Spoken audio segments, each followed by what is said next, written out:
computadora o de televisores para que justamente la nitidez con la que vea el cirujano sea mucho mejor. El neumoinsuflador, como ya les ha comentado también los doctores en la práctica, ¿ya? Es el equipo que está conectado a un tanque de CO2 para que pueda insuflar o transmitir el CO2 a la cavidad abdominal mediante una manguera de conexión, ¿no?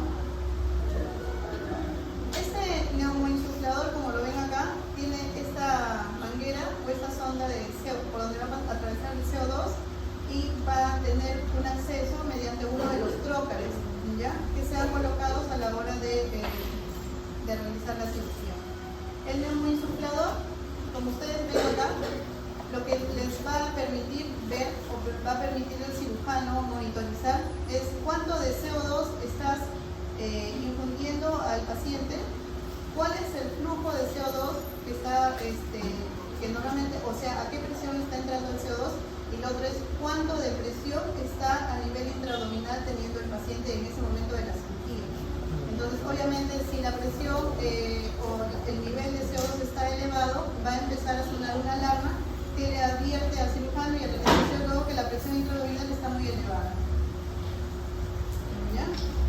La presión intraabdominal promedio que maneja un cirujano es de 12 a 15 milímetros de mercurio en promedio.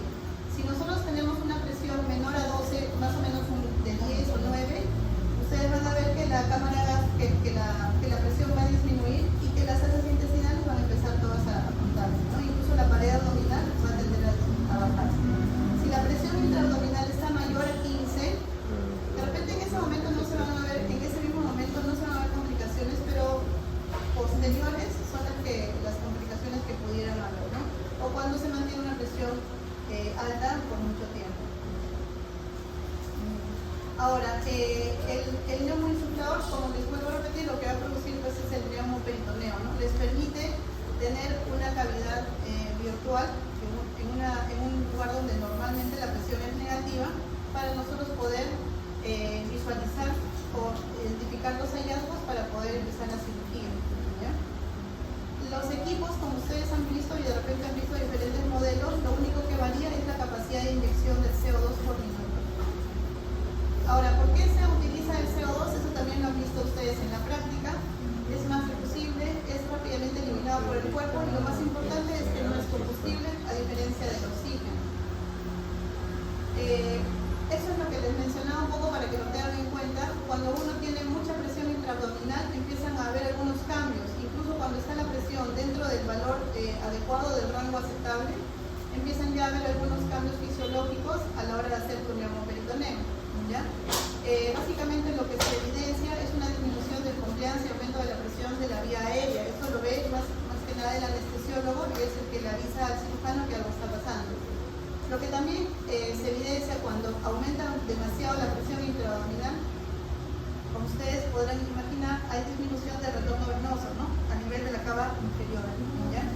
Lo que posteriormente va a producir es un aumento de la resistencia vascular y caída del gasto cardíaco, ¿ya?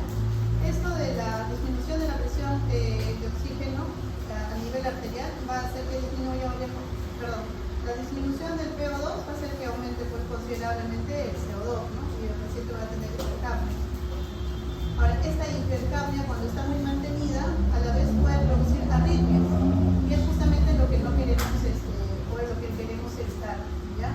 Cuando también tenemos demasiada distensión del peritoneo, por una reacción vagal, se va a producir bradicardia, ¿ya?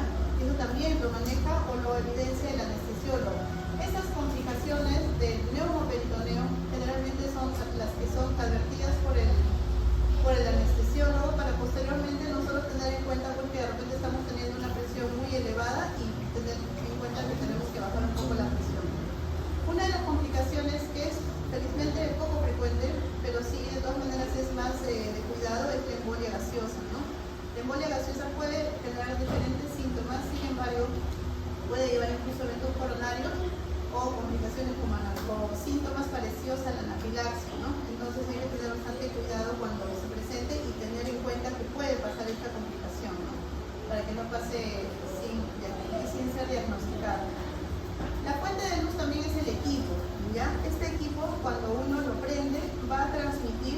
la luz que se conecta a la cámara para poder nosotros pues, visualizar en la cavidad intraabdominal.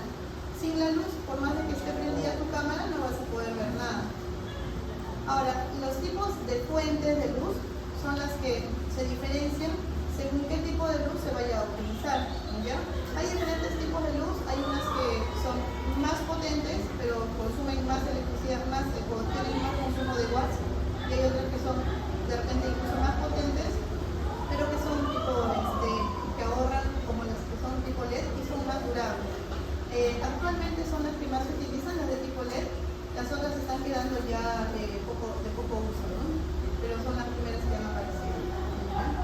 Ahora, cuando uno está prendiendo la cámara para poder hacer tu foto, tu blanqueo, generalmente lo último que se prende es la fuente de luz y es lo último que también la instrumentista es lo que va a apagar.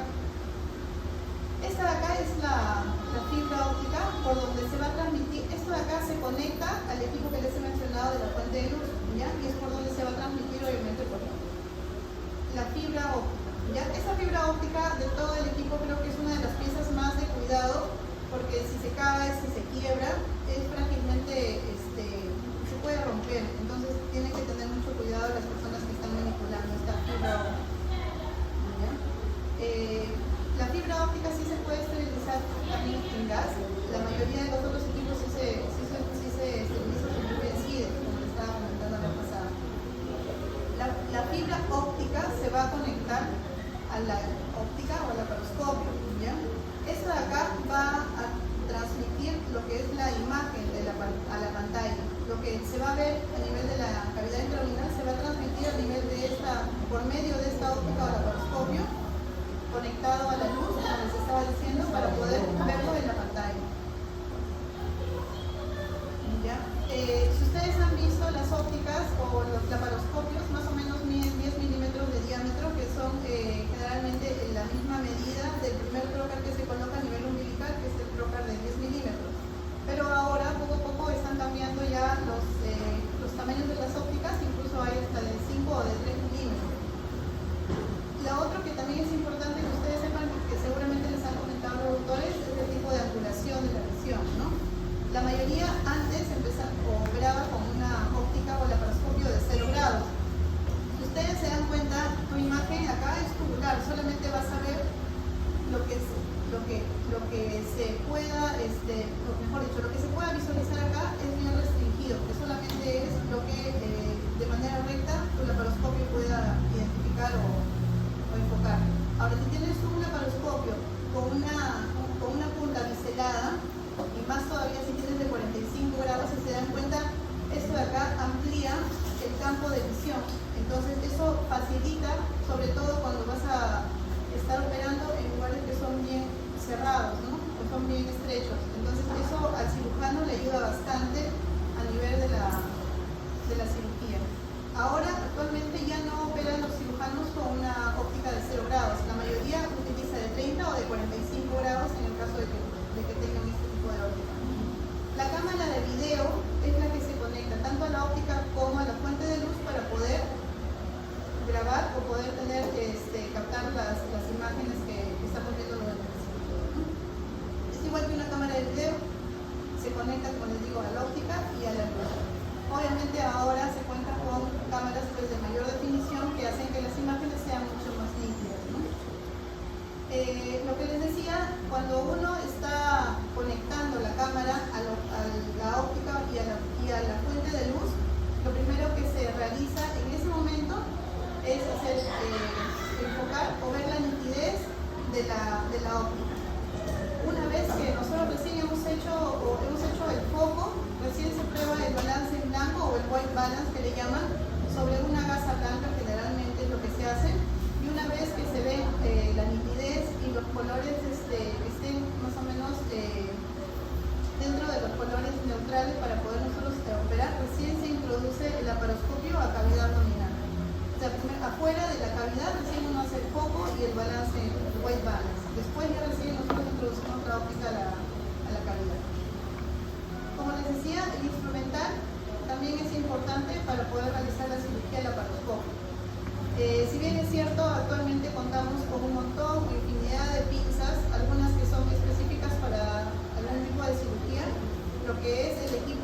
laparoscopía básico es lo que generalmente hemos estado viendo en las prácticas y lo que hemos estado realizando, ¿no? Entonces, tenemos, por ejemplo, los trócares, ¿ya? Los trócares, como ustedes los han visto, pueden ser reesterilizables o pueden ser descartables. Los reesterilizables son los que generalmente son de metal y los descartables son los que son de plástico, ¿no? Muchas veces antes se utilizaba más que nada los reesterilizables, eso es lo que se utilizó al comienzo de la cirugía laparoscópica, pero con el advenimiento de nuevas técnicas y de nuevos instrumentales ya empezaron a usar los trócares descartables, ¿no? En verdad, cada vez son de menos costo. Antes eran muy costosos, ahora han ido bajando su costo, así es que la mayoría prefiere también comprar trócares descartables, ¿ya? Estos que están acá a la derecha son los trócares que les estaba comentando que se utilizaban en un inicio, ¿ya? En un inicio se utilizaban estos, que eran reesterilizables. Estos de acá se eligen generalmente o se esterilizan en Sidex, en líquido. Ahora, lo que era un poco delicado de utilizar era porque el punzón, el bisel, si ustedes se dan cuenta, era bien, teníamos que tener cuidado a la hora de colocarlos, porque eran bien filudos. Pero ahora se utilizan unos trócares que son como estos, que son los redes. Estos de acá sí son descartables, pero si se dan cuenta, la punta es un poquito menos filuda que la anterior. Entonces es menor probable que puedas hacer una lesión cuando uno utiliza este tipo de trócares, ¿no? De todas maneras siempre hay un riesgo, pero hay mayor riesgo con este tipo de puntas cuando son así metálicos. Entonces, los trócares, como ustedes han visto, también tienen diferentes diámetros. Los trócares van a ser su entrada para nosotros poder colocar los instrumentos, las pinzas, la óptica y la sonda de aspiración, todo lo que se tenga que utilizar. Por eso es que se han creado trócares de diferentes diámetros, ¿ya? Si uno obviamente va a utilizar una pinza o una clipadora grande, obviamente se tiene que, piensas que vas a utilizar eso, tienes que colocar pues, un trócar de 12 o hasta de 15 milímetros. Si piensas que vas a utilizar generalmente pinzas pequeñas, si es una apendicectomía o una colecistectomía, la mayoría de trócares que se hacen generalmente son de 5 o por ahí hay uno o dos de 10 milímetros para poder introducir la óptica y para poder extirpar o extraer la pieza operatoria. Ahora, bueno, los trócares generalmente, igual que las pinzas, igual que todo el instrumental, se va a ir diferenciando según el paciente, ¿no? Tenemos una medida promedio para los pacientes que son adultos, sin embargo, para la cirugía bariátrica, obviamente estos trócares incluso también son más caros, así como el instrumental de la laparoscopía, que también es caro. La aguja de Beres como tal no es un trócar, es lo que nosotros vamos a utilizar para poder realizar nuestro neumoperitoneo de manera cerrada, ¿ya? Nosotros podemos hacer nuestro neumoperitoneo cerrado y también se puede realizar un neumoperitoneo abierto. Cuando uno introduce la aguja de Beres, estás haciendo una incisión en un lugar donde no había ninguna incisión previa, entonces se considera pues un neumoperitoneo cerrado y esto se está realizando a ciegas. Si ustedes se dan cuenta, ahí todavía no puedes visualizar dónde está entrando o qué cosa puede estar de repente dañada, ¿no? La aguja de Beres hay que tener mucho cuidado para introducirla, hay que tener una presión o una contrapresión. Cuando nosotros introducimos la aguja de Beres, se tiene que traccionar la piel hacia arriba para nosotros poder introducir la aguja de Beres. No se va a introducir toda la aguja, generalmente introducimos 1 o 2 centímetros y una vez que estamos seguros que ya estamos en cavidad, ahí recién podemos conectar a la sonda del neumoinsufflador para nosotros poder transmitir el neumo. Algunos cirujanos colocan una jeringa con agua a manera de que uno pueda asegurarse de que está en cavidad. Cuando el agua atraviesa o pasa la aguja de Beres sin ningún problema, sin ninguna presión, quiere decir que ya estamos en cavidad. Si el agua todavía no pasa y hay cierta presión, quiere decir que todavía estás en pared abdominal. Entonces eso también a algunos les ayuda a saber si estamos en cavidad.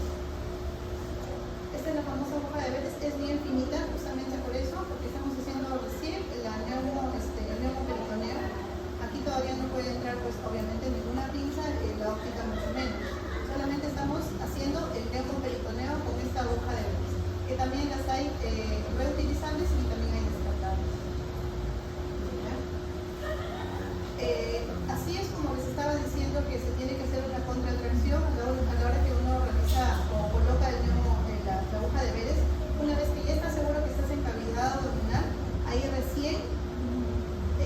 conectas las mangueras o conectas el jeve del neumoinsuflador y si se dan cuenta, esta es una llavecita la cual está en el mismo sentido en el cual está entrando el CO2. Una vez que ya estás seguro que estás en cavidad, ahí recién introduces más tu aguja de Beres. Como ustedes ven, acá está toda la aguja de Beres adentro.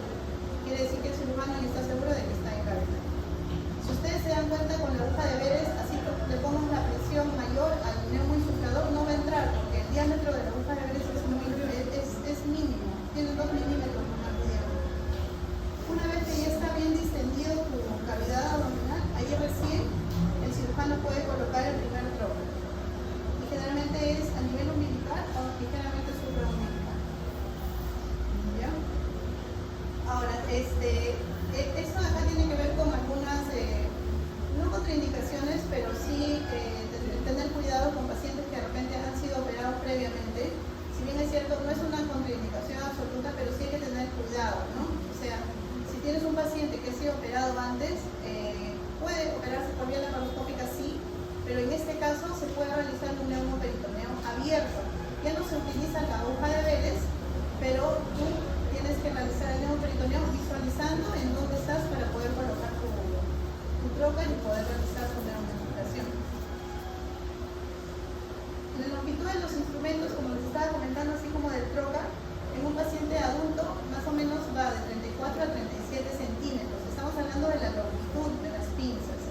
Si estamos hablando de un paciente pediátrico, más o menos pues es de 18 milímetros, y pacientes que son muy obesos o obesos, generalmente las pinzas, como ustedes verán, la longitud se aumenta hasta 45 centímetros, de 40 a 45 centímetros. Los instrumentos, la mayoría, como ustedes han visto en el laboratorio endocrino, son de 5 milímetros. Estoy hablando, me refiero a las pinzas. Generalmente son delgadas y la mayoría son de 5 milímetros. Las pinzas o el instrumental básico, como también les hemos comentado en las prácticas, tienen 3 partes, ¿no? Lo que es el inserto, que es la punta, por así decirlo, porque como les he comentado, la punta tiene una parte metálica que está revestida por el tubo o la camiseta, o la camisa. El tubo o camisa es la parte negra que ustedes han visto en todo el largo de la pinza, ¿no? Y el mango, que es donde uno sujeta, donde uno puede agarrar la camisa o el instrumental, ¿ya? Entonces tenemos esas 3 partes, el inserto, el tubo o camisa y el mango, ¿ya? Igual que el resto que les he mencionado, el instrumental laparoscópico o las pinzas pueden ser reutilizables y también hay descartables, ¿ya? Estas generalmente sí se limpian o se hacen la esterilización en CIDES o líquidos. Esta de acá es como les decía, si ustedes ven, pareciera que solamente hay una punta, pero esto de acá, adentro de esta camisa o de la vaina, tiene una parte metálica que es la que va a llevar la corriente en el caso de que nosotros utilicemos el electrocauterio o que lo conectemos al generador de electricidad. El mango, en teoría, es ergonómico y se adapta a los dedos del cirujano.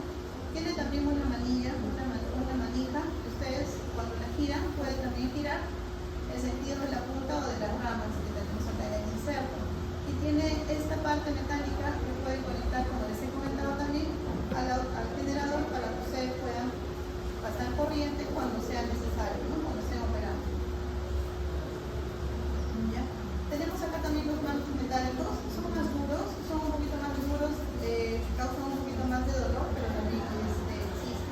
Hay algunas pinzas, como ustedes han visto, como la Grasper, como la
visto, igual, solamente son lo mismo que nosotros utilizamos en cirugía abierta, solamente porque son muchísimo más pequeñas, pero obviamente pues tienen la misma función, ¿no? Pueden cortar el tejido, pero también pueden cortar el hilo. Lo único que les diferencia son las puntas, ¿no? O sea, hay algunas que son, como ustedes ven, que las dos ramas se abren. Esta, por ejemplo, solamente se abre una rama, ¿ya? Pero generalmente son, como ustedes ven, son punta roja, justamente para evitar lesión en órganos adyacentes de donde uno está operando. El famoso hook, no se ve acá la punta muy bien, pero como usted así se ve acá, es como un ganchito. Este es el hook más frecuentemente utilizado, este es el hook que generalmente utilizan los cirujanos.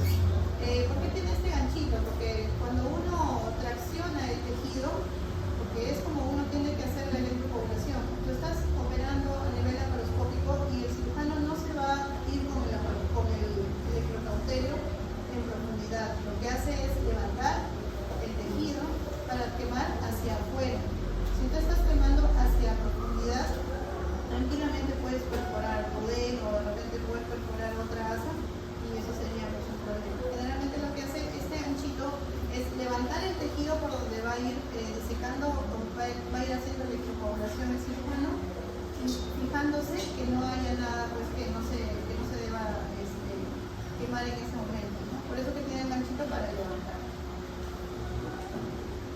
Estos son diferentes tipos también de hook, pero no se utilizan mucho, ¿ya?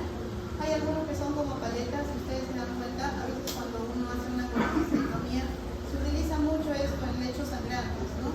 Se le eleva más la cantidad de coagulación y hace pues que el tejido coagule más rápido, ¿no? Por así decirlo, y que no esté sangrando. Pero la mayoría, como les digo, son las primeras que se dan acá. Estas son las que más se utilizan. La cánula de aspiración y la de irrigación es la que nosotros utilizamos cuando tenemos secreciones o líquidos a nivel intraabdominal. Si tú tienes un paciente, por ejemplo, con ascites y está lleno de líquido o de repente ha entrado por una apendicitis complicada con peritonitis, también obviamente se puede operar por vía laparoscópica, pero necesitas primero para ver, aspirar todo el líquido que está ahí, no el líquido completo. Un paciente con ascitis igual, tienes que aspirar el líquido para poder visualizar las asas intestinales o los hallazgos. Si tienes también en la misma cánula la posibilidad de irrigar, lo conectas a un frasco de cloruro o de suero fisiológico y el cirujano puede irrigar. Puede irrigar su solución fisiológica igual, ¿no? Un paciente con apendicectomía, que ha sido operado ya de apendicectomía, estás haciendo un lavado de cavidad, un paciente con peritonitis, puedes irrigar con esta misma cánula de aspiración. Ahora, la punta de la cánula de aspiración es roma y eso también te permite disecar en algunos lugares, ¿no? Esa es la cánula de aspiración. Tiene dos botones, como ustedes pueden ver acá. Uno es justamente para aspirar el contenido del líquido y el otro es para irrigar el suero al cual esté conectado, ¿no? Y esta punta generalmente es roma, entonces por eso que también les digo que a la vez que ustedes pueden estar aspirando, pueden estar disecando también esa parte de las adherencias, generalmente que es lo que está, porque es lo que más se utiliza cuando se realiza una apendicectomía de la persona, ¿no?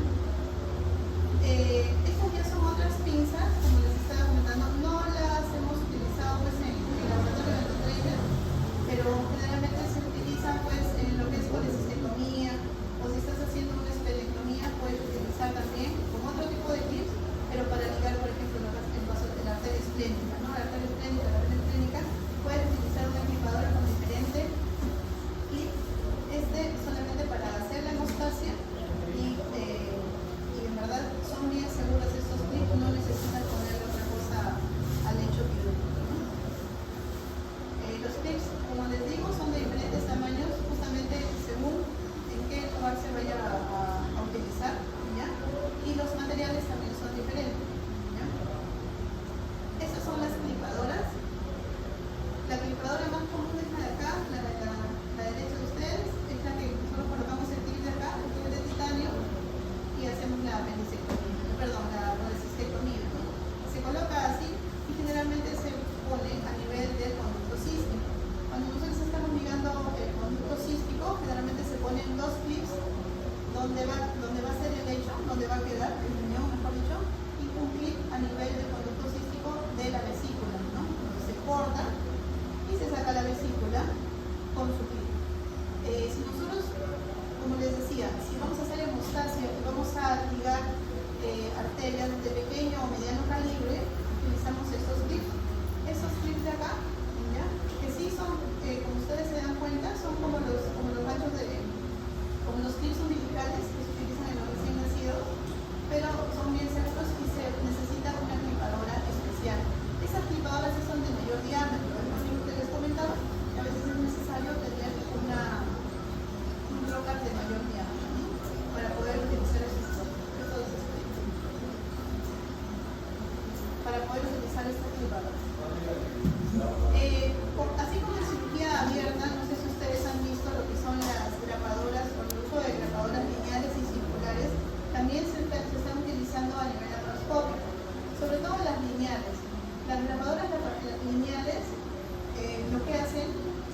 esta es la pinza.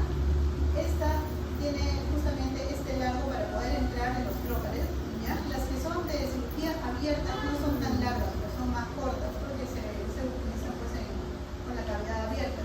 Pero acá es donde se coloca la recarga. Esto de acá que está medio melón es la recarga. Entonces es lo que les decía, ¿no?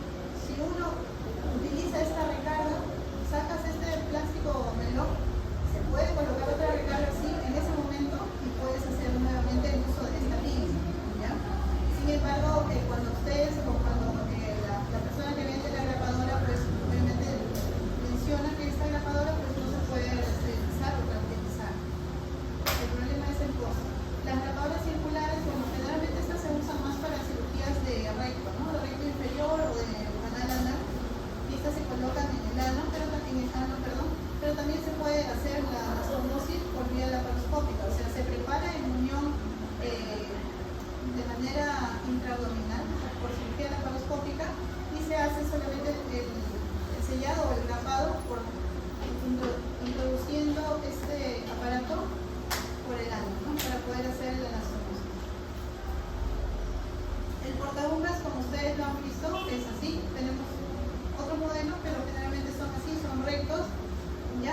Y justamente estos tipos de portabumbas no tienen pues la facilidad de que son flexibles, de que se giran, pero sin embargo esta rectitud favorece a la hora que uno sujeta la aguja poder atravesar el tejido de manera más confiable, ¿no? Como ustedes, las personas que han podido tener la oportunidad de practicar con el portabumbas en el laboratorio, se han dado cuenta que una vez que ya pueden manipular el portabumbas, pues es mucho más fácil atravesar la aguja que con otro tipo de pinza, ¿no?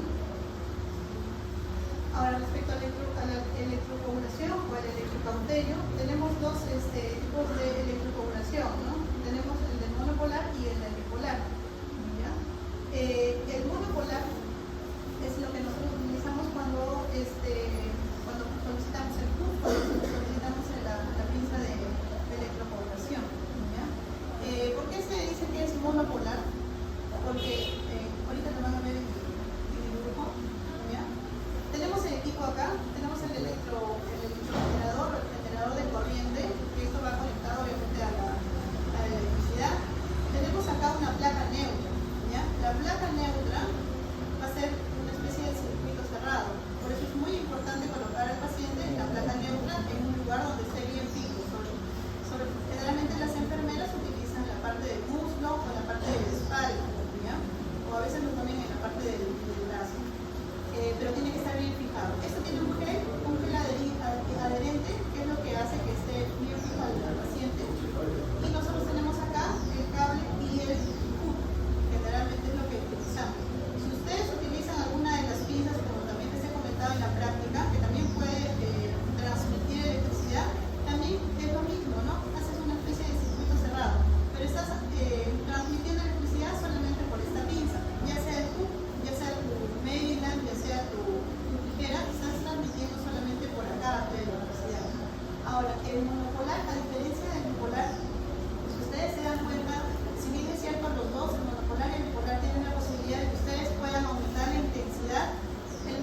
se acerca al limbio hepático, no quieres dañar la arteria hepática o la porta, entonces tienes que utilizar una pieza o un sistema de menores que te pueda generar mayor complicación. En este caso puedes utilizar el polar.